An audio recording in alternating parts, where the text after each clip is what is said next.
Welcome back to Instigating with Clarkey and Drury. Another week here of the show. Very exciting. Baseball around the corner. You can feel it in the air. We are brought to you, as always, by our friends at Conway Furniture, Highway 86, east end of Listowel. Our friends at Larry Hudson, Chevrolet, Buick, GMC, and, of course, Listowel Squash Courts. We'll hear a little bit more from all of them later. But right now, Clarkey and I are very pleased to bring back a very good friend of the show, a great friend of the show, Rob Longley, Blue Jays beat reporter for the Sun.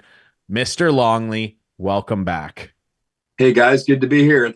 As we sit here today, hard to believe, but 2 weeks from today, opening day. That came quick. And Ryan said, like baseball, you can feel it in the air. Is it just me, or is there a little malaise about this baseball thing starting up this year? Like, I haven't really paid much attention to the training camp, and I think the Blue Jays just, because of their terrible, in my opinion, offseason, I'm not getting excited about it right now. Oh, I think there's a ton of malaise around this team. I mean, my inbox is flooded every day with various ticket offerings from the Jays. They're packaging this and they're packaging that, and it's almost like they're desperate to sell more expensive tickets for that renovated Rogers Center, and they're probably having a little bit of trouble selling them. And why would that be? An underachieving season, a disastrous postseason when they embarrassed themselves in Minnesota, and then an arguably even worse offseason where all they did was land a couple of 40-year-olds, essentially. I exaggerate for effect, but I mean, really, that's three developments in a row. And, a lot of people tend to think that Blue Jays fans are suckers, but I think that there's a little bit of there's a genuine malaise or even anger with this fan base right now as to not only the way things went down last year, but the way it was handled by the front office. And then the fact that the whole tease of Shohei Ohtani and then leading to next to nothing after that. It's a team I think that maybe is going to have to show the fan base something before they're back fully on board. And just like last year, they got to do it with a 10-game road trip to start the season. And those 10 games are Tampa, Houston, New York Yankees. So it's going to be a very, very interesting early April around this ball team, I think. Yeah, and you talked about tickets. Ryan and I were talking few weeks back, and I took a look at the new and improved 100 level. I couldn't find a ticket under $100 for any game, even a weekday game. Like, I'm sorry, I'm just not doing it. I'm not spending that much. Yeah, I think it's a dramatic misread of the market. I mean, I think the place is going to look better. I mean, the seats are going to be more comfortable. The 100 level seats are going to have cup holders. Woohoo! Whoa! But that's not enough for me to spend. And they're all going to be, because it was built as a stadium, not a ballpark. All the seats will be essentially directed at the mound, I believe, somewhere between the mound and home plate. So it's going to feel a little bit more like a ballpark than it ever did. Yeah. But it's the product that's going to drive it, not the, people are going to go see it once or twice, but they're not going to buy a 20-game package if the product that's on that field isn't up to their standards. And I think really right now it's got to be, in the fans' mind anyway, it's got to be close to what it was in 2015, 2016, the product, because they bought into the whole 2017, things didn't work out. And then 2018 was the start of the whole rebuild and tear down. Okay, that's fine. That takes a couple of years. Then you get through COVID. And now you're a team of promise in 2021 when Vladdy Guerrero hits 48 home runs and you miss the playoffs by a game. And then you can even dismiss a little bit what happened in 2022 because they improved some, still lost. They were still swept out of the playoffs. But they went into 2023 not only with big external expectations, but internally they said, our goal is to win the division. We're going to win the division this year because we're going to avoid that whole crappy wild card scenario and drive our own destiny. And then what happened? They had a really a very mediocre season. Let's face it, with the talent that they had, and especially with the pitching talent that they had. And as I said earlier, followed that with the offseason. So a lot on the line for this team. I was saying this to somebody the other day that you rewind it just 3 years ago to 2021 when we were all talking about this team being the team of the future, and not just in the American League East, but through all of baseball. This was the promising young team, right? Where's all that promise gone? Vlad Guerrero Jr. has regressed. They've gotten rid of a number of their prospects. And all of a sudden, it's the Baltimore Orioles who are the team of maybe the present and the future. And the Orioles' future, let's be honest, looks a lot more bright than the Jays did in 2021. So I think this is a dramatically large season for not only for the players, but for the front office and Rodgers as a whole. Like how much longer is the Rodgers family going to put up with the promises from Mark Shapiro and Ross Atkins that bluntly have yet to be delivered? Well, that's what I was, Ryan. I don't usually hog this many questions at the beginning, so I apologize. No, please. That's exactly what I was just going to ask you. How long will they last with Shapiro and Atkins? It's almost like they're pulling the wool over their heads and they're faking it. I don't know. That's what I think, anyway. Yeah, I mean, I think that's a little bit strong, and I'm willing to give Mark Shapiro a little bit more credit than that. I think that he is a very savvy businessman and a very savvy baseball man. But his best work, to your point, his best work has been to convince Rodgers to spend a whole pile of money, not just on payroll. They're going to be a luxury tax again for the second consecutive season, but on the renovations first to the player development complex down in Dunedin, which is spectacular. And then to spend $300 million on that dump in downtown Toronto, it's going to look a lot better. But man, oh man, Shapiro has convinced, if you do the math on it, he has convinced Ed Rodgers to spend $1 billion basically on this team, and almost $2 billion, because he did have him convinced to go almost that high to get Shohei Ohtani. So what is Mark Shapiro's greatest work thus far? It's been to convince the owner of the team to spend money. But I mean, it's like this is a publicly traded company. Right? There's got to be results. It's like putting lipstick on a pig with the stadium. I think so. Yeah, I think so. But what's the alternative, right? No, for sure. That's the problem. Yeah, for sure. It's a great space. It is a problem. It's great land. But where do you play for 2 years if they do rip it down and build a new one? Buffalo? Yeah, right. Yeah, there's no alternative. Oh, yeah. Well, Buffalo might make Vladdy happy again, because that's where he did a lot of damage during that almost MVP year, and he's got to turn it around too. And like, obviously, that's a big part of the fabric of the team going forward. We're chatting with Rob Longley of the Sun here, Blue Jays beat reporter, and Rob, like, I look at this roster, and even me being like optimistic baseball guy, and I can look a little more favorably on this team, I guess, in comparison to my Oakland A's. And, I love the Jays too, but, I can't even look in that direction. But I'm even feeling very malaised and not very fired up about this team. And it all stems for me, and I think for most fans, with the combo of the price is going up because of this renovation that no one's going to care about if they don't see a bunch of wins in there. And the fact that we know that they were ponied up to get Shohei, which any smart business person in baseball would be if the opportunity was there. And then when they didn't get him, they inexcusably didn't bolster this roster in any meaningful way. I like Justin Turner. I respect the career he's had. He's a great veteran, and he's produced everywhere he's gone. He's 39 years old. He'll be 40 in the middle of the season. I love Joey Votto. I think he's a Hall of Famer. I think that he was a Hall of Famer 10 years ago when he was in the prime of his career. I don't know what he necessarily offers this team outside of maybe being a hitting coach, essentially. But outside of that, they've done nothing to materially make this team better than last year's. So, like, sell this to me. What should we be excited about? Well, here's my thought on Justin Turner. I think he's an outstanding addition, as long as it's your third or your fourth best addition of the offseason, right? And he's the best addition. I'm going to throw something back at you instead. And this is something that I found myself thinking a lot about over the winter.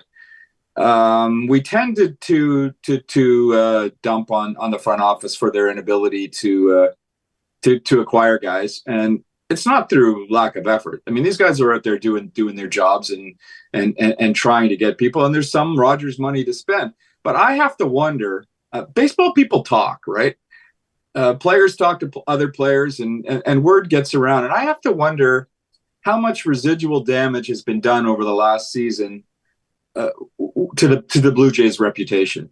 When baseball players, like, it's one thing to do what you did with Jose Barrios if you did it on July 14th and you blew a game that way. But when you do it in a wild card game with all of baseball watching and have it blow up so spectacularly in your face, and then have the you-know-what show afterwards, where Ross Atkins got up holier than thou and threw his manager on the bus. If you're a free agent, you're like, aren't you maybe telling your agent, like, unless the money is insane, why would I want to go there? That's dramatic again for effect, but I have to wonder if there's a little bit of that going on. Yeah. The book was always you had to pay a bit of a premium to get an elite player to come to Toronto anyway. It certainly was the case with Hyunjin Ryu and with George Springer. But, I mean, guys now can be so selective that they can pick a team that they want to go to. And when they're at that point of their career, they want to go to a team that they think is going to be a winner. That was a good selling point for the Blue Jays in 2021. It's less so in 2024.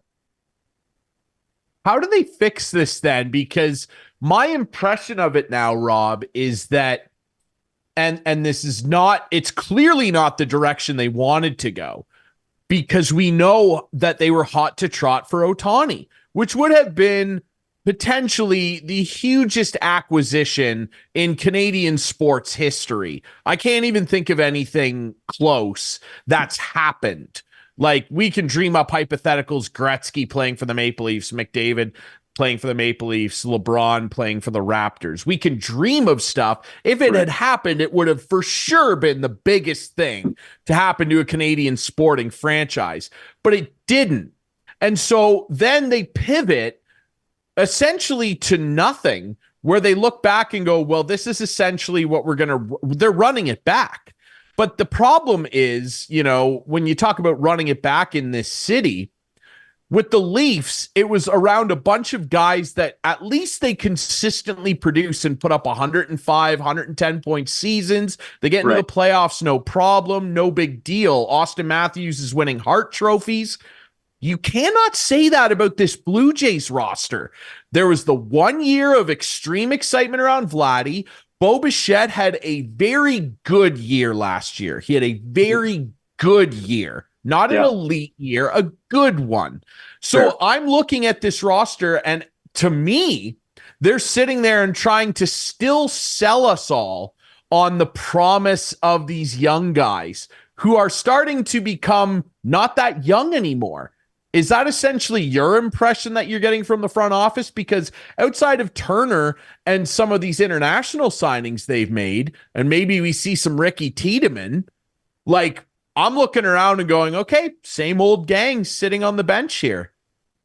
Yeah, no, I agree 100%. It's almost like this, the way the front office likes to do it is they like to pick a theme to sell each offseason. Last year it was run prevention, man. A run saved is as good as a run earned. That's going to get us over the hump and make us one of the best teams in baseball. This is, okay, we're running it back, but we've got 4 or 5 guys who underachieved last year, and they're going to be much better this year because last year was an aberration. Last year was the outlier, and we've got Donnie Baseball as offensive coordinator, and he's going to fix everything. Alejandro Kirk was here for all of training camp. Watch him go. Vladdy Guerrero's in the best shape that he has been in since he was 2021. And what did he do in 2021? He had 48 home runs. George Springer, he was healthy last year. He's going to be better at the plate than he was last year. Dalton Varsho, he's comfortable in Toronto now. He's going to be much better. That's how we're going to do it. It's just a bunch of crap, right? It's them trying to spin an underachieving off season and hang the season on hope. And part of that is out of necessity, because the cupboards that were once fairly full with prospects aren't so full anymore. Some of them never panned out. Many were dealt away in trades, whether big or small, over the last couple of seasons to try to capitalize on that core that they felt was ready to take the next step and never happened. So now, to your point, Ryan, like what hope do you have from young players coming up and having an impact? On the offensive side, Davis Schneider doesn't excite me all that much. I think he might make the roster, but we saw by the end of last season that pitchers figured out a way to attack him, and that's going to be the same thing until he adjusts. useful guy to have off of the bench.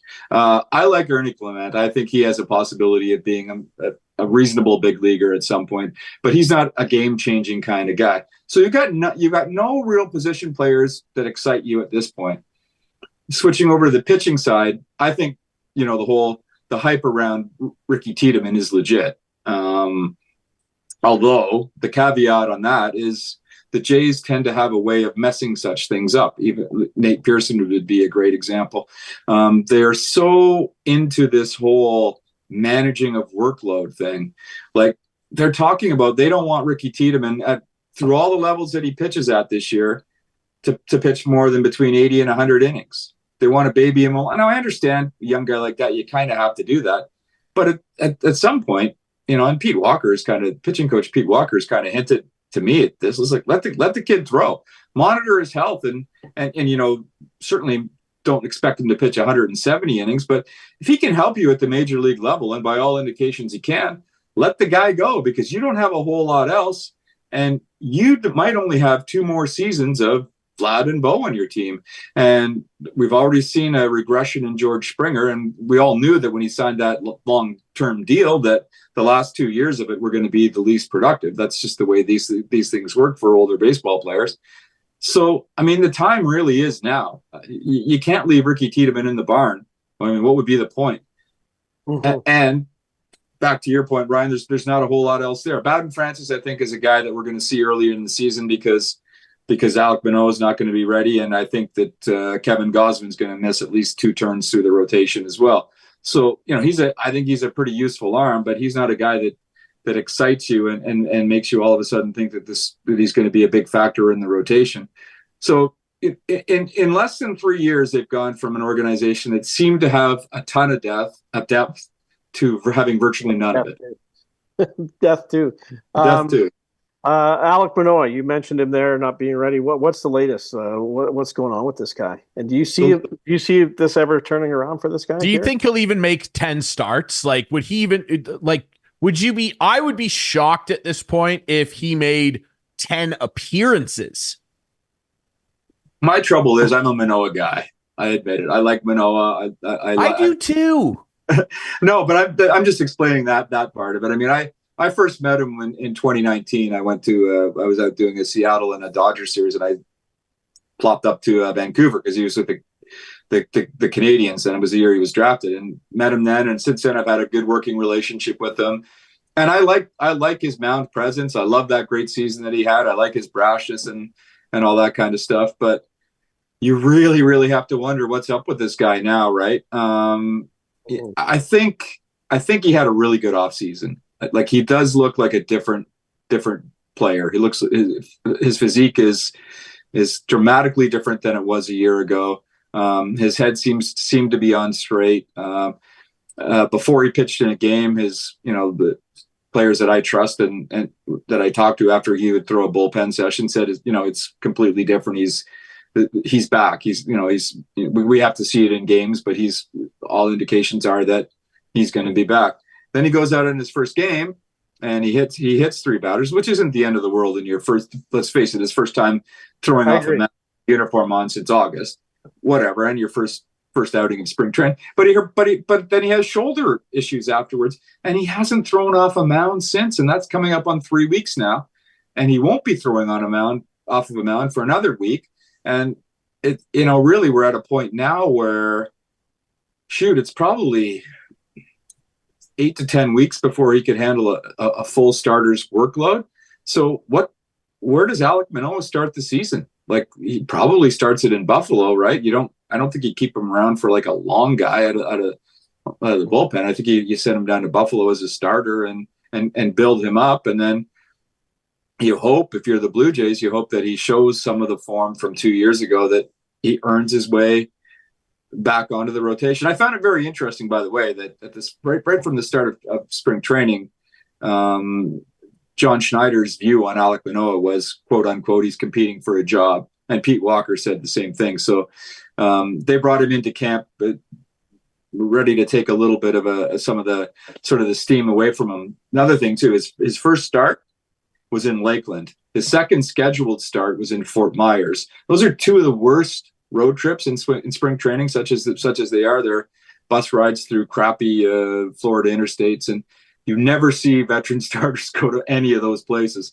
So they were sending a message to Alek Manoah that nothing's being handed to you this spring, and then he goes and suffers a physical setback. So I wouldn't say we're back to square one where we were in July and August of last summer, but we're certainly in a position where Alek Manoah has to prove himself as not just a major league starter, but a guy who can contribute to a major league team. It's been a real setback for him, and it's really show me time from Alek Manoah. He's done all the right things physically, but he still has to prove it.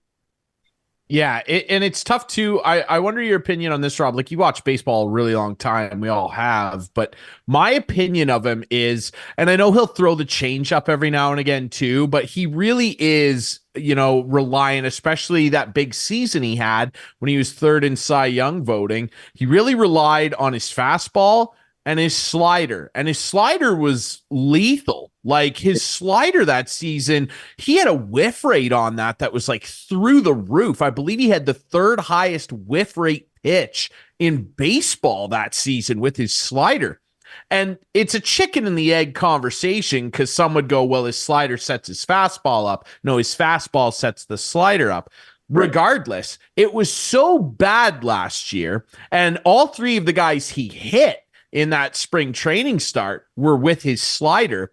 Yeah. It doesn't matter, like, his velocity's back up around 96 with the fastball. If he can't throw that slider in a good spot and get guys, especially righties, to swing and miss on it, if he's throwing it 3 feet out here, it doesn't matter what his velocity on his fastball is.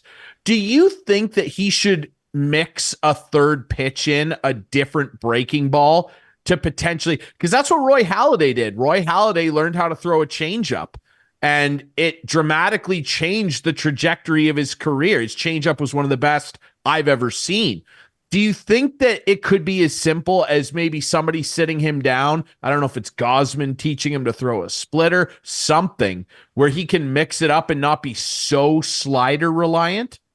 Yeah, I think that's something that he's worked on and that he's talked to Gausman about too. And I think he's messed around a little bit with a splitter because you're absolutely right. His fastball plays, it really does, but it only plays if the secondary stuff is working too, because like so many young pitchers nowadays, hitters adapt, right? And if they can sit on that fastball, they can afford to sit on that fastball because nothing else is going to be really in danger of getting them out, then Manoah's going to pay for it. And that was part of his problem last year when the slider was really poor. And then, the fastball, I think, had regressed a little bit from the season before, but because the slider wasn't playing, as you said, Ryan, the guys were able to sit on it and just do a ton of damage. And that stuff all shows up on video, right? So after his first start, which was such a disaster, every future player that was going to face Manoah knew exactly what to do. Until he got the slider back, it was always going to be wait for your pitch because eventually you're going to get it because he's going to have no choice but to throw it. So, I think you look back to 2022, and I think that was, a lot of people. Manoah was a Cy Young finalist, right? But a lot of people would have made the argument that Gausman was actually the more effective Blue Jays pitcher that season. A difficult comparison because one's a veteran and one's, in his kind of his first big full season. But the point that they made was that Gausman's got more in his arsenal, and that if Manoah was going to want to sustain the form that he had in that really, really good 2022 season, he's going to have to progress as a pitcher, and he's going to have to add something else, a third pitch. And what happened is he regressed, and, so here we are. Yeah, it's an interesting conversation. Clarkey, who's going to play third? Third, yeah. Are you available? I was at the fantasy camp back in 1991. Okay. Wow. I wanted to ask you that too, Rob, because, and it ties into kind of my thought here. I wonder if you agree with this when it comes to third. Like, yes, we know Justin Turner can play third, but you're not going to walk a near 40-year-old out there to play the hot corner. Like, I wouldn't want him out there more than half the time because I think you need No, yeah, you need that guy DHing more and helping some of these hitters. I do wonder about this, and I wonder if you agree, because, we can talk about Vlad bouncing back, Bo being good again, Varsho, whatever. I think, based on the way we saw him play in the last month of the season, where he really seemed to be starting to get his swing back in a good rhythm, and we know how versatile he is, I think a potential X factor for this Jays season is Cavan Biggio. Can he play third, and how effective do you think he could be? We know he's great in the middle of the field and can play a decent outfield. I think he could be the X factor of the season if things go well, Rob. I couldn't agree with you more. I think now he had a bit of a slow start to spring training. He had like some tendonitis in his shoulder, so it wasn't a huge thing, but he's back in games now and he's hitting, and he was sneaky good late in the season last year. And he's one of these guys that, front office and the coaching staff love with the Blue Jays, a guy they can put anywhere, and in the lineup, in the field rather. And if he's contributing offensively, just getting on base, which is one of his strong suits when he's going well at the plate, then you can afford to put him anywhere. So I could see Biggio playing a fair amount of time at third base. I think it's going to be a lot of Isaiah or Kiner Falefa by default. I mean, that was a position that they needed to address. He's pretty good defensively, I will say. He's looked good in spring training.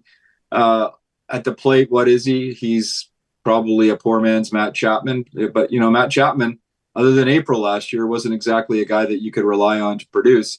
Guy you could rely on for occasional power, and you're not going to get that from IKF. However, a change of scenery. I think people like some Yankees people I talked to suggested that, he's pretty laid back dude, that he found it a little bit difficult playing in New York, and then maybe this fresh start will be good for him.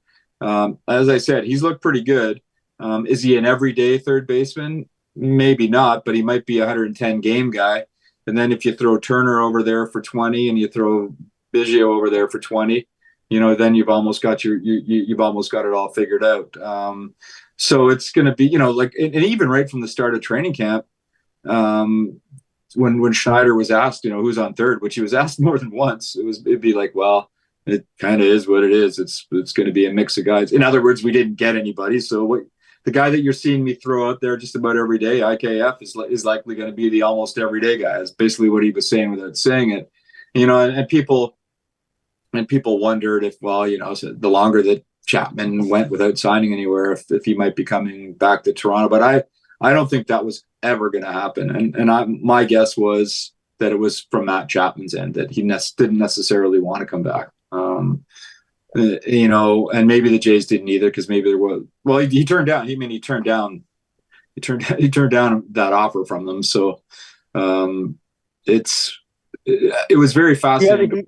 He had some moments with Schneider too, didn't he? Chapman. Well, there was the one in the dugout, the note when he kind of gave him grief for why are you pitching to Ohtani, and it was very kind of blew up in their faces a little bit. And I know it was a one-off, but that's not a good look, right? No, and you can say that it was player on manager, but if you dig deeper and look at go to what we were discussing a little bit earlier in our talk here, it may have been as much player on front office. Like, wait a minute, why you guys have this all figured out, and we're pitching to this guy, the only guy in that lineup who can possibly get a hit off of Kevin Gausman, and we're pitching to him. Come on, the computer must have said to pitch to him. Apparently, the computer must have said. And I just want to correct Rob. He said who's on third. It's actually who's on first. I don't know who's on third. Yeah. I know IKF's on third. Yeah, exactly. Who's on first? Yeah. I'm asking you. I want to ask you quickly before we let you go. The Jays made a lot of noise about this Cuban free agent pitcher that they signed, Yariel Rodriguez. He's a 27-year-old, good numbers in the Nippon Baseball League. Did you get eyes on him? Tell us a little bit about him if you can. Yeah, I got eyes on him very early, and he looked really good. And he was, guys were kind of impressed with it. Danny Jansen thought that the guy had, some potential, and Pete Walker liked what he saw in the first session. And then he had like a bit of an arm issue, and they basically shut him down. I've been back for a week or so now, so I haven't seen him since, but he's been back throwing off a mound, and I believe he's supposed to get into a game this weekend. So it'll be a bit of a wait and see with him. Obviously they made a bit of a financial commitment to him, but I think the whole idea with him is we have to wait and see what we have. The guy hasn't pitched in a game in over a year. Right. So I would expect that they'll stretch it, that he'll get, regular work for the remainder of spring training, the last 2 weeks here, which would mean maybe 2-3 appearances. And then I would expect that he would go to Buffalo, and they will, put him in the rotation there, build him up as a starter, evaluate what you have, and let him work his way up to Toronto when the time's appropriate. And it won't be considered a demotion. It'll be considered we have to see what we have here, and we have to work with him a little bit and get him accustomed to North American baseball, because he hasn't really thrown against these kind of hitters. And from my understanding, Rodriguez is quite fine with that. Like, he understands that's the way it's got to go, that baseball here is a lot different than it is in Japan, and certainly a lot different than it is in Cuba, and that he's going to have to learn how to face North American hitters before he gets a chance at doing it in the big leagues. Well, wait and see is kind of the message of this offseason, I think, from the fans' perspective. We're just going to have to wait and see what these guys look like, because, man, they have an awful lot to prove and an awful lot of work to do to win over this fan base again after the way last season ended, man. And, Rob, you're the guy we turn to when we want to talk ball, especially when it's about the Blue Jays. You can follow Rob at Longley Sun Sport on social media. He is the best. Rob Longley of the Toronto Sun. Thanks so much for doing this, my friend. It was great to see you. Thanks, guys. Let's do it again after that opening road trip when the 3-7 Blue Jays have their home opener at the newly renovated Rogers Center. Then we'll really appreciate you. We love your optimism. Awesome. All right, pal. Thanks for doing this, man. It's always a pleasure. Mine too. See you guys. All right, we'll take a break. When we come back, Clarkey and I have a bunch more to dig into, and of course, that will include golf. It is the Players' Championship at my favorite golf course, TPC Sawgrass. We love 17. We'll unveil our teams that we picked next here on Instigating.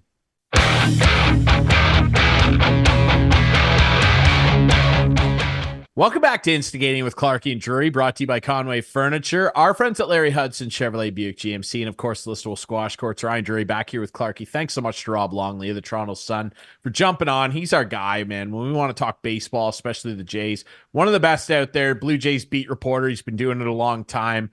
And Rob's the best, man. He just gives it to you straight up. And there's Clarkey with the toque on, and you're going to need it, man, because it's going to start raining on you, brother. Our golf picks this week.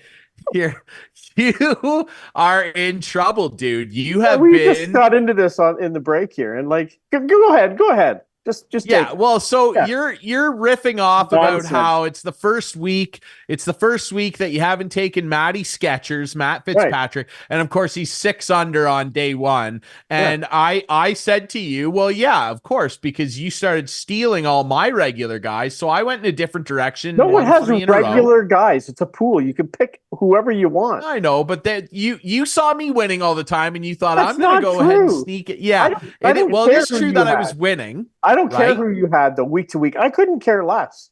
I just look at the tournament, I do some research, and I pick guys. Well, listen, I think that you have become, and it makes a lot of sense, you are the 2002-2003 Toronto Maple Leafs. You're like, let's sign Owen Nolan, let's get Ron Francis, Ryan Leach, let's get all the players from other teams that helped them win. Yeah, they made the conference final. You don't get a you don't get a trophy for that. But hey, top 4 team in the league, that's pretty good. Don't get a trophy for that. And right. So you, not only are you the Cowardly Lion, but when you take off the Cowardly Lion costume, you are John Ferguson Jr. Adam, clip all this crap, because if I win the pool this week, you're going to replay a lot of this. As you should. You should rub it in, because I've been really giving it to, right. I've been giving. I got Corey Connors this week, and he's one of my guys. Yeah. I always pick him. And he had a we little love tough, Corey. he had a tough 14th, but he double bogeyed, as I mentioned in the break. But he bounced right back with a birdie on the next hole. So there you go. Absolutely. That's Yes. the way We to love bounce it. back.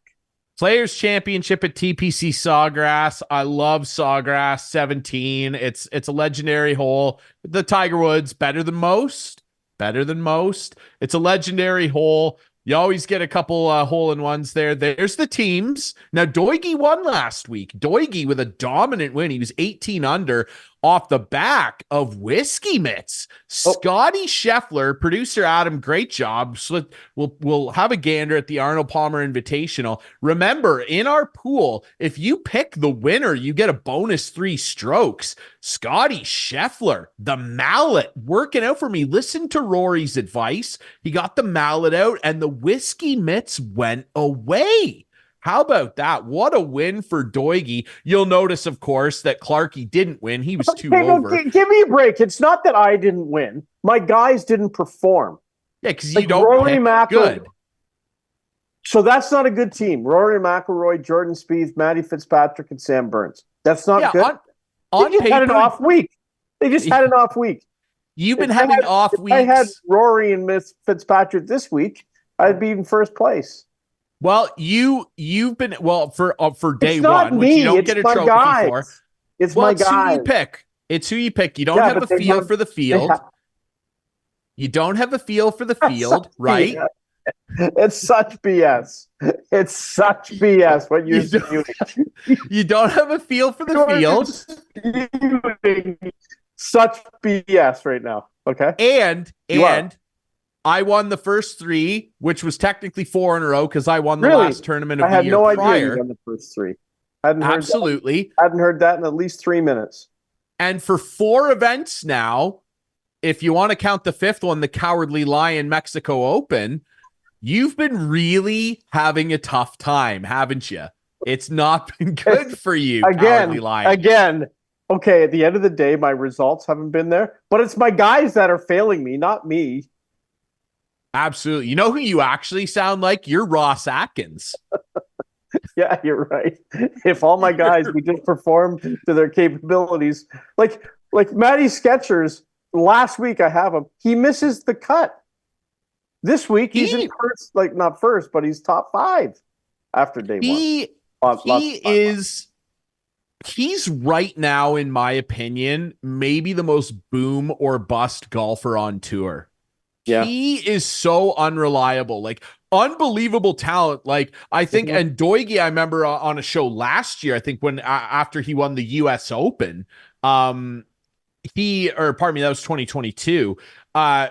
When he won that tournament, everybody was saying, talent-wise, this guy's a top 5 player on tour. It's his consistency, especially in big events, that gets him sometimes. He'll either be so dominant and smooth out there, or he'll botch a bunch of holes and chop it around. He's still working on that consistency. It's almost like the guys are like, Clarkey picked us in the pool. Let's just take the week off. That's what it seems like.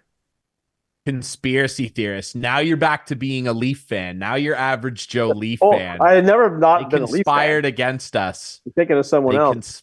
They conspired against us. It's anyway, never my fault. Let's look at this week's picks again, Adam, if we can. Let's have the teams. Yes, because, Arnold Palmer.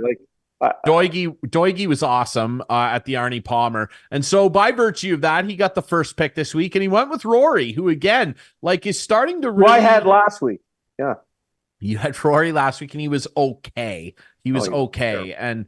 And you see it there. Now, I had to do it. I had to take Whiskey Mitts with my first pick. Scotty Scheffler, he got that mallet in his hand, and he won by 7 strokes. He was unbelievable at Bay Hill. And if that guy is putting well, he is the best player on tour, head and shoulders. So I was happy to take him. I've got Homa, Cantley, Mr. Slowpoke, but you can't deny the game he has. And Wyndham Clark has been the player to talk about on tour for about a year now. Loved him in the second season of Full Swing. He has been so consistent. Clarkey going with JT, a guy I usually always pick. Victor Hovland, a guy I usually always pick. Will Zalatoris.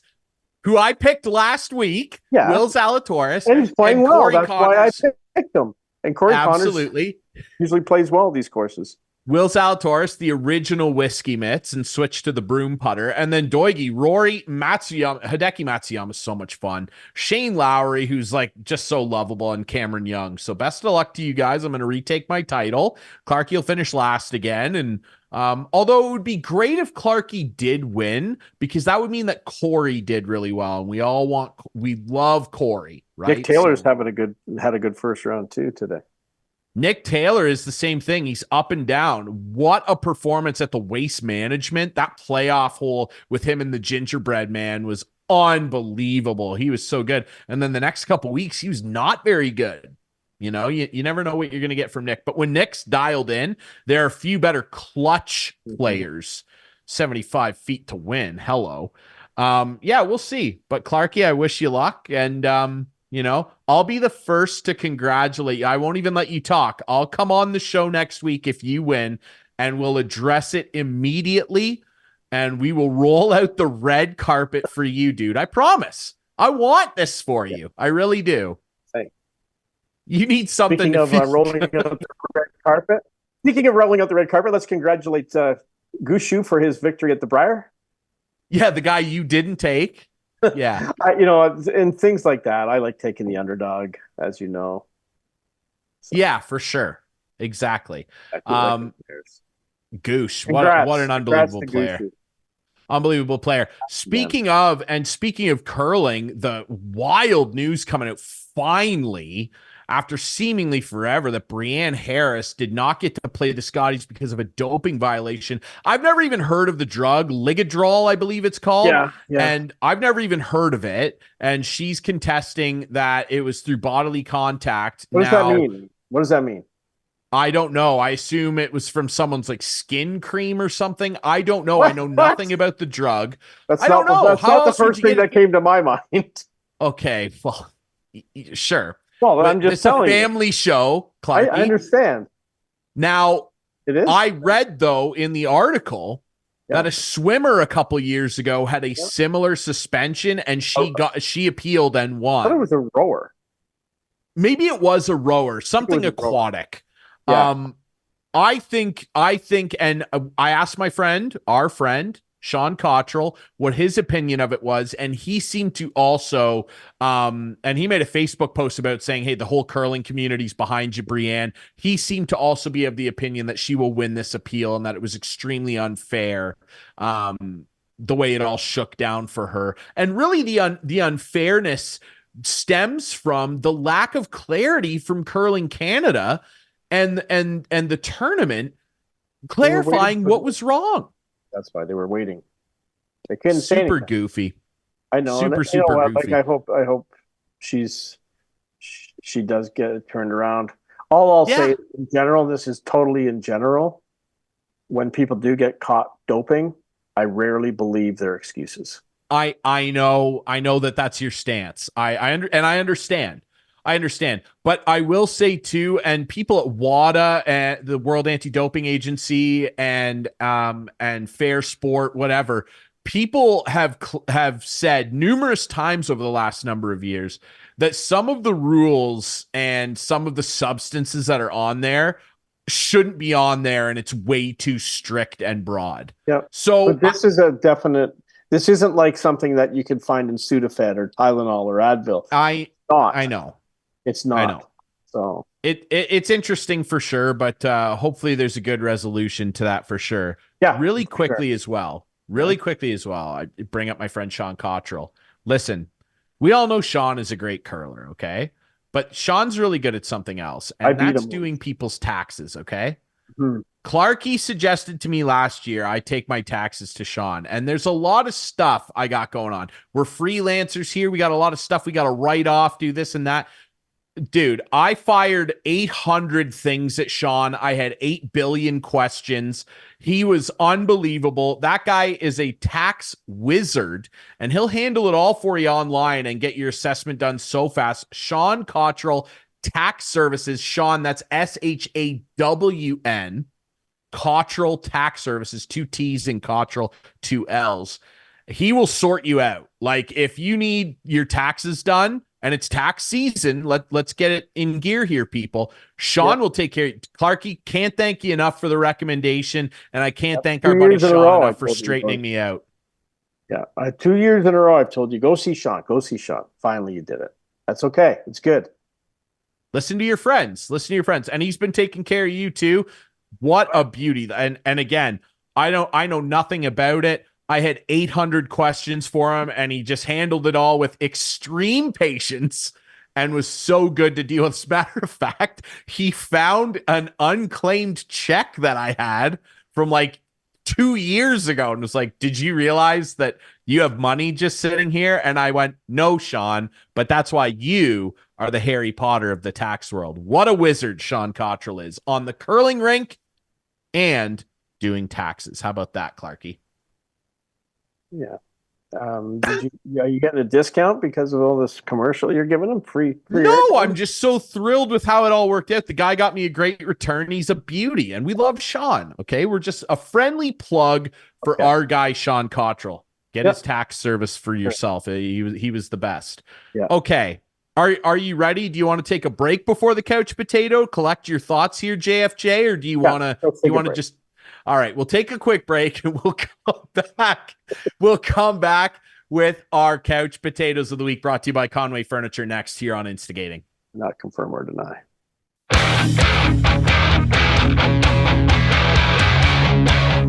Back to wrap things up here on another great week of Instigating with Clarkey and Drury. Myself, Ryan Drury, and Chris, the Cowardly Lion Clark. Here we are. Stop? Can you just stop? Like, seriously, just stop. Like, it's done. It's over. We had a little fun.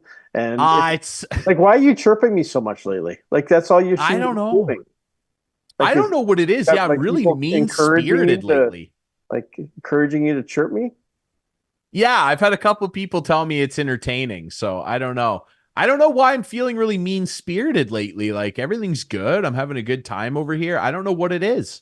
I just delight in winding you up lately, I guess. Yeah, I don't know. It's like a little brother bothering the big, your sibling ever, like, my brother used to steal my CDs all the time and like not put them back in the case, and it would really wind me up. That's what I'm doing to you. I'm stealing your theoretical CDs and I'm winding you up about it. What about that? Couch potato time. Yes, it is. Conway Furniture, our friends, Highway 86, east end of Listowel. And I'll tell you what, these hats, by the way, do you like? You want to get into the couch potato spirit?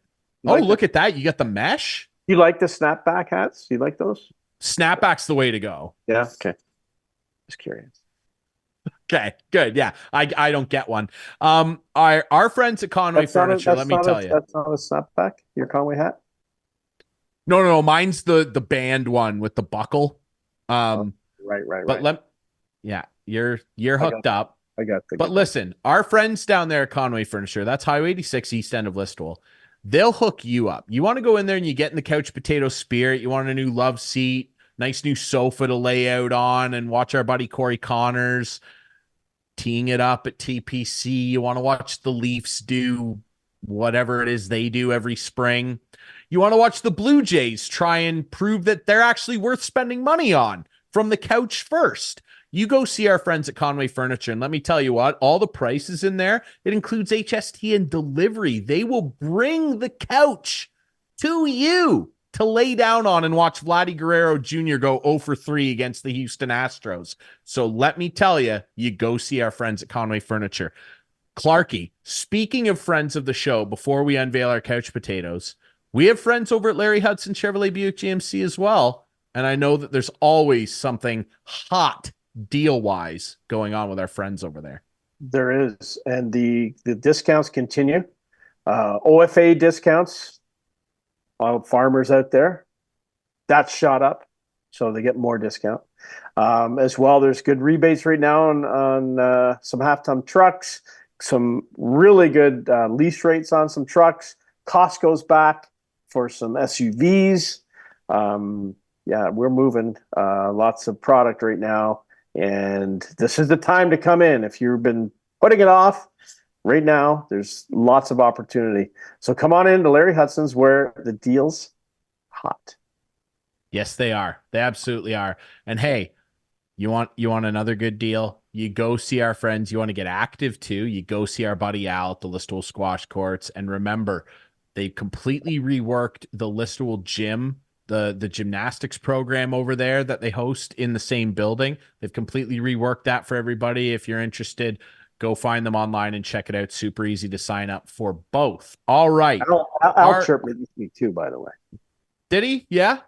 Yeah, I'm trying to help our buddy Steve Sabrin out because we have a little app that we use. And I said, can you send Steve the info for the app?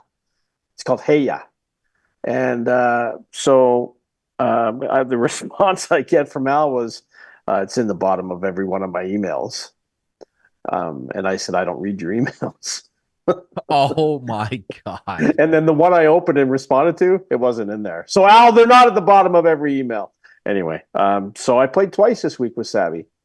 He's back at it. So look out. I know he told me all about it. Yeah. He thinks that he's in getting back into game shape here. So yeah, he is. Anyway, there you go. Time for the Couch Potato. Yeah, the Conway Furniture Couch Potato, Clarkey. Yeah. What would you like to put on the table here? Have you ever heard of Kayla Ard? That sounds familiar, but I don't know why. Well, Kayla coaches this past season Utah State. Oh no! And she now let's just roll the tape. This is after the last game of the season, and she's meeting the media right after the game. Roll it, Adam. To rebuild for next season. I'm not going to be rebuilding. I just coached my last game at Utah State. I spoke with Diana, and they're going in a different direction, and I respect her decision, and I hope they get a really good coach in. I'm assuming that's going to be the last question. All right. Okay. Thank you. All. Thank you, Coach. Well, that's some that was a. Can you imagine right after the last game of the year? Like, don't you let them maybe chill out for a day or something before you fire someone? And then she goes out and meets the media. And the first question, of course, is how are you going to rebuild? Well, I'm not going to rebuild. Now, with all due respect to the organization, her record wasn't stellar. She was 24 wins and 90 losses in 4 seasons. But to do that and to tell her right after the game and then having to go out and meet the media, Kayla and the organization, she'll be a couch potato, probably not for long. I'm sure she'll bounce back, but that's my couch potato of the week. Yeah, well, yeah, Utah State. Come on here. Like, in the very least, yeah, okay, your record wasn't stellar, whatever you want to say. There's a way to go about doing things in the right way here. It's very unprofessional, and Diana over there at Utah State needs some PR training. Like, come on, Diana, figure it out. Exactly, Diana. We're wishing Coach Ard the best. I'm sure she's going to land her feet because she did something exactly. She showed she was a stand-up person there. That was tough to watch. I didn't really like that. All right. No. I don't like this either. My couch potato. It's a guy that I'm beginning to just not stand. And it doesn't work this way, but how Barry Bonds will never get in the Hall of Fame because all the media hate him. I wish it could be the same at this point for this guy. And he's an all-time great football player. I'm getting really tired. Producer Adam, throw this up. I'm getting so tired of Aaron Rodgers. And there's a rumor floating around now that Robert F. Kennedy Jr., who is a bit of a wingnut, is going to run as an independent to try and become the next president of the United States. He's going to reveal soon who his running mate will be as his potential vice president. And the rumor is it's going to be Aaron Rodgers. I can't take it anymore, dude. I'm sick of this guy. Fine. Go live in a hobbit hole for 3 days in total darkness. Go to the desert and get high on ayahuasca and prophesy that you want to play for the Jets. Whatever. Do all that. That's great. I cannot take it. And you know what? Trump got in. Is it inconceivable at this point that a former football player is going to go in and be the vice president? No. So I just can't do this anymore, dude. I don't know what's going on down there, But man, oh man, America, America is my couch potato, but Aaron Rodgers is America's the couch and he is the potato on it. What is going on with this guy? Play football and shut up. Like, you can have all the political takes you want. And that's fine, but just go away already, Aaron. We're done. Like, fix your ankle, throw a couple touchdowns, and shut up. I'm done. I'm going to be the vice president. Yeah, right, dude. Isn't Jesse the Body involved too? Yeah, Jesse the Body Ventura. Like, what's happening? I don't know. It's crazy. And apparently, like I read on the internet, the last election, they miscounted or something. That's what I read. It's got to be true. It's a joke. That's all the time. The whole thing's a joke. It's like it's unbelievable, really. I can't do it anymore, dude. Yeah. I can't do it. You know what? And if we're gonna do it too, because we just copy them, I want to vote for like the Letterkenny guys. Like, can Jared Keeso be the next prime minister? I'll vote for Shorzy. He'll set the tone. There you go. Shorzy's prime minister. The three Jims are in charge of like foreign affairs. I think that's a recipe for success. It must be working because all these former like comedian. I'm just done. I can't do it anymore. We appreciate you watching the show. Hey, we're back on Whiteman. What's up? HD. In HD, we look great, don't we? We look fantastic, dude. Me and the Cowardly Lion have never looked better. Enough with the cowardly. That's the last time you can refer to that. Okay. Fine. It will not be. Find the show on social media at Instigating Pod. You can watch the show Friday nights at 8, Sunday nights at 9, right here on Whiteman Channel 6. For Whiteman subscribers, we debut on our YouTube channel Friday nights at 9. Find us there on social media, all your favorite podcast apps. For our friend Rob Longley, the Toronto Sun Blue Jays beat reporter, myself, Ryan Drury, that is Clarkey, just Clarkey, our friends at Conway Furniture, Larry Hudson, Chevrolet, Buick, GMC, and of course, all love here, brother, the Listowel Squash Courts. We'll see you next week with more Instigating.